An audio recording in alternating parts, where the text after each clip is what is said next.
ಮಧ್ಯದಿರುವ ಕೃಷ್ಣನ ಬಳಸಿ ನೋಡುವ ಬನ್ನಿರೇ ಬನ್ನಿರೇ ಬನ್ನಿರೇ ಬಳಸಿ ನೋಡುವ ಬನ್ನಿರೇ.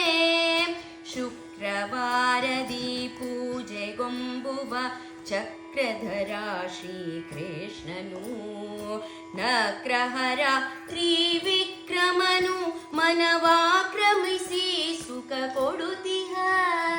ತುಳಸಿ ಮಧ್ಯದಿರುವ ಕೃಷ್ಣನ ಬಳಸಿ ನೋಡುವ ಬನ್ನಿರೇ ಬನ್ನಿರೇ ಬನ್ನಿರೇ ಬಳಸಿ ನೋಡುವ ಬನ್ನಿರೇ ಬನ್ನಿರೇ ಬನ್ನಿರೇ ಬಳಸಿ ನೋಡುವ ಬನ್ನಿರೇ ಬಳಸಿ ನೋಡುವ ಬನ್ನಿರೇ ಬಳಸಿ ನೋಡುವ ಬನ್ನಿ.